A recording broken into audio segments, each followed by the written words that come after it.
Tonight, you may open your eyes, recognize your room, hear the world around you, and discover that your body will not move. You try to lift an arm. Nothing happens. You try to call for help.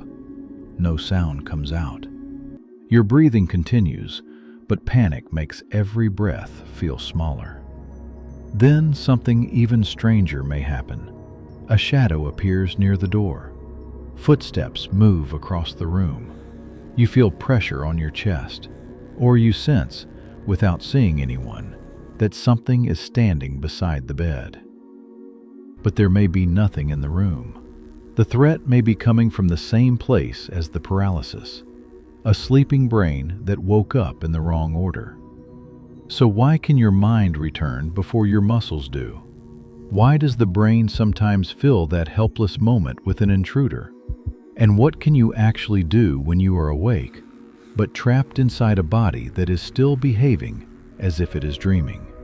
Most mornings, waking feels like one event. Your awareness returns. Your eyes open. Your muscles respond. The room becomes real again. Everything seems to switch on together. But sleep paralysis reveals that waking is not a single switch. It is a sequence. Different systems can return at slightly different times. During an episode, awareness may come back first. You recognize the bedroom. You understand that you are awake. You may hear a fan, traffic, another person, or your own breathing. But voluntary movement has not returned with you. The command forms inside your mind. Move, speak, turn your head, lift your hand. Yet the body remains still. The episode usually ends on its own. It may last only seconds, though fear can make it feel much longer. The body has not forgotten how to move. Movement is being temporarily blocked by a system that normally protects you during dreams. During REM sleep, the brain can become highly active. Dreams may feel vivid. You may run, fight, fall, or fly inside the dream. But most of those imagined actions do not become real movements in bed. That is because circuits in the brainstem suppress most major voluntary muscle activity during REM sleep. Signals reduce the activity of motor neurons that control large skeletal muscles. This temporary loss of muscle tone is called REM atonia. It is not a mistake. It is part of normal sleep. Your diaphragm continues working, so you keep breathing. Your eyes can still move.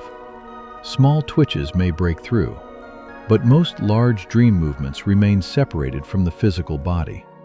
Normally, when REM sleep ends, the dream fades, awareness returns, and normal muscle control returns with it. Sleep paralysis happens when those parts of the transition briefly fall out of sync. Wake-like awareness appears, while REM atonia is still active. You are not fully in ordinary REM sleep. You are not fully in ordinary wakefulness. You are caught in a mixed state between them. Your mind has crossed the border. Your muscles have not. But paralysis alone does not explain the shadow in the room, or the feeling that something is pressing on your chest. Sleep paralysis can occur without hallucinations. But when hallucinations appear, they can feel brutally real. Researchers often group these experiences into three broad patterns. The first is the intruder. You sense that someone or something is nearby. You may hear footsteps, whispering, breathing, or movement. You may see a dark figure, a stranger, or a shape near the bed. The second pattern is sometimes called the incubus experience. You feel pressure on the chest. Breathing feels difficult. The presence may seem closer, heavier, or physically threatening, but the body is still breathing. The sensation can be intensified by REM-related changes in breathing, the position of the body, chest muscle atonia, and rapidly increasing fear. The third pattern involves movement that is not really happening: floating, falling, spinning, leaving the body, being pulled through the bed. These experiences are sometimes called vestibular motor hallucinations. They may occur because dream imagery and body position signals are still mixing with waking awareness. Your eyes may be looking at the real room, while part of the brain is still generating a dream inside it. And when the brain feels trapped but cannot find the source of danger, it may create one. Imagine waking in darkness. You cannot move. You cannot speak. Your body feels wrong. Your brain detects helplessness, uncertainty, and possible danger all at once. In waking life, the mind constantly tries to explain what it senses. A sound needs a source. A pressure needs a cause. Fear needs an object. During sleep paralysis, the brain may be receiving incomplete information from the real bedroom, while dreamlike imagery is still active. The result is not simply a dream, and not simply reality. It is an unstable mixture of both. A shadow from the room becomes a person. A normal sound becomes a footstep. Pressure becomes something sitting on the chest. The feeling of being watched becomes a figure standing nearby. This does not mean every hallucination is produced in exactly the same way. The precise mechanism is still being studied. But we know that sleep paralysis hallucinations are shaped by expectation, fear, memory, and culture. Different societies have given the experience different names. A spirit, a witch, a demon, a ghost, an intruder. The biology may be similar. The story used to explain it can change. The experience is real. The interpretation may not be. So why does this mixed state happen to some people more often than others? There is no single trigger for every episode, but several patterns appear repeatedly. Sleep deprivation, an irregular sleep schedule, jet lag, insomnia, frequent disruption of sleep.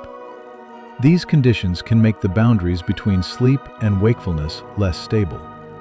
Sleep paralysis has also been associated with sleeping on the back in some studies, though changing position does not prevent every episode. Stress and anxiety may increase vulnerability, especially when they disturb sleep. And sleep paralysis can occur as part of narcolepsy, a neurological sleep disorder involving unstable boundaries between wakefulness and REM-sleep. But an isolated episode does not automatically mean someone has narcolepsy. For many people, sleep paralysis happens once or occasionally and remains a benign, self-limited event. The problem becomes more serious when episodes repeat, create strong fear of sleep, worsen insomnia, or appear alongside symptoms such as overwhelming daytime sleepiness or sudden episodes of muscle weakness. Understanding the mechanism does not make the moment pleasant, but it changes one important thing. You know the body is not failing permanently. The state will release you. During sleep paralysis, panic is understandable, but panic can make the experience feel more intense. The first useful reminder is simple. This is temporary. You are breathing. The episode will end. Instead of trying to force the entire body to move, some people focus on one small action. Moving a finger, wiggling a toe, blinking deliberately, changing the rhythm of the breath, making a small sound. A partner's voice or touch may also help interrupt an episode. These strategies are commonly reported, but no single method works every time. The goal is not to defeat the paralysis through strength. It is to reduce panic while wakefulness and muscle control reconnect. Prevention focuses on making sleep more stable, getting enough sleep, keeping a more regular schedule, addressing persistent insomnia, reducing repeated sleep disruption. Some people also report fewer episodes when they avoid sleeping on their back. Sleep paralysis is usually harmless, but frequent or severely distressing episodes deserve attention. A clinician or sleep specialist can help rule out narcolepsy, sleep apnea, severe insomnia, medication effects, or another condition disturbing sleep. Sleep paralysis feels supernatural because it combines things that should not exist together: a waking mind, a dreaming brain, a paralyzed body, a real bedroom filled with imagery that may not be real. For a few seconds, the normal order of waking breaks apart. Awareness returns first, movement returns later, and fear fills the gap between them. The shadow disappears, the pressure lifts, a finger moves, then an arm. The body reconnects. You were never permanently trapped. You woke up before REM-sleep had completely let go. But sleep has another way of separating awareness from movement. Sometimes the body does not remain still when consciousness is absent. Sometimes it stands up, walks through the room, and performs actions the person may never remember. In the final episode of this series, we follow the sleeping body out of bed and ask why some people walk while their conscious mind is still asleep.